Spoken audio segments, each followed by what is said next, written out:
இப்ப முதலாவதாக மேச ராசியை எடுத்துக்கொள்வோம். மேச ராசியை எடுத்துக்கொண்டால் குரு பகவான் 2ஆம் இடத்திலிருந்து 3ஆம் இடத்திற்கு போகிறார்.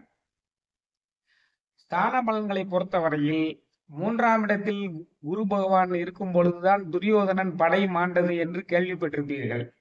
அதற்காக நீங்கள் கவலைப்பட வேண்டாம். உங்கள் இளைய சகோதரர்கள் விஷயத்தில் கொஞ்சம் அக்கறை கொண்டு இருக்க வேண்டும். அவ்வளவுதான், அக்கறை கொண்டு இருக்கணும்.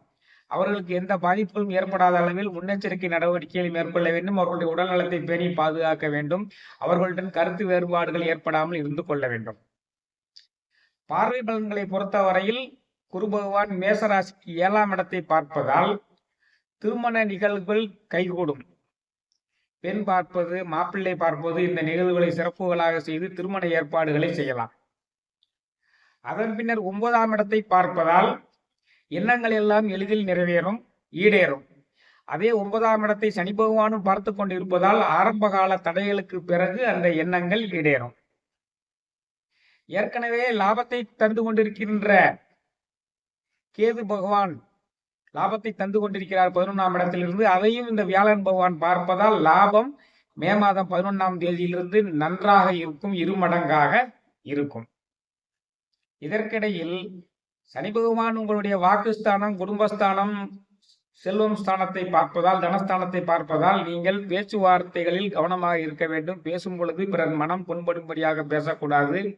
தனஸ்தானத்தை பார்ப்பதால் பண விஷயங்களில் எச்சரிக்கையாக இருக்க வேண்டும். தேவையான இனங்களில் முதலீடு செய்யக்கூடாது. சனி பகவான் 6ஆம் இடத்தை பார்ப்பதால் நீங்கள் உடல் நலத்தில் கவனமாக இருக்க வேண்டும். எந்த சிறு பிரச்சனைகள் வந்தாலும் உடனே மருத்துவரிடம் சென்று அணுக வேண்டும். 5ஆம் இடத்தில் உள்ள கேது பகவானால் உங்கள் பிள்ளைகளுக்கு சிறிது தொந்தரவுகள் ஏற்படலாம், அல்லது பிள்ளைகளால் சிறிது தொந்தரவுகள் ஏற்படலாம். அதில் ஜூன் மாதம் 8ஆம் தேதியிலிருந்து ஜூலை மாதம் 29ஆம் தேதி வரைக்கும் செவ்வாயும் அந்த கேதுடன் இணைந்து கொள்கிறார். செவ்வாய் கேது ஜூன் 8லிருந்து ஜூலை 29 வரைக்கும் இந்த 5ஆம் இடத்தில் இருப்பதால் தங்களுக்கு உடல் நலனில் கவனமாக இருக்க வேண்டும். பிள்ளைகளினுடைய உடல் நலனில் கவனமாக இருக்க வேண்டும். ஏதேனும் ஒரு சிறு கட்டிகளோ சிறு ஆபரேஷன்களோ செய்ய வேண்டிய, அறுவை சிகிச்சையோ செய்ய வேண்டிய சூழ்நிலையில் வரலாம். அதனால் கவனமாக இருந்து கொள்ள வேண்டும் என்பதற்காக இந்த செவ்வாய்க்கேது நிகழ்வுகளை ஞாபகப்படுத்திக் கொள்கிறேன்.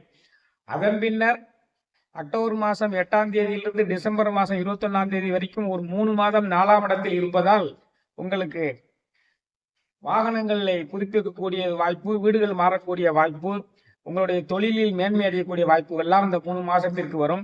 நீங்கள் ஏதேனும் புதிதாக செய்ய வேண்டும் என்று நினைத்துக் கொண்டிருந்தால் இந்த அக்டோபர் 8லிருந்து டிசம்பர் 21 வரைக்கும் செய்து கொள்ளலாம். ஆக சுருக்கமாக நீங்கள் செய்து கொள்ள வேண்டியது, நினைவில் வைத்துக் கொள்ள வேண்டியது என்னவென்றால், இளைய சகோதர சகோதரிகள் விஷயத்தில் கொஞ்சம் கவனமாக இருக்க வேண்டும். அவர்களுடைய உடல் நலனை பேணி பாதுகாத்துக் கொள்ள வேண்டும். அவர்களுடைய கருத்து வேறுபாடுகள் ஏற்படாமல் பார்த்துக் கொள்ள வேண்டும். உங்களுடைய 7ஆம் இடத்தை குரு பகவான் பார்ப்பதால் திருமண நிகழ்வுகள் அனைத்துமே கைகூடும், எண்ணங்கள் அனைத்துமே ஈடேறும், லாபங்கள் நன்றாக வரும். இது மேசராசிக்கான குரு பயிற்சி பலன்கள்.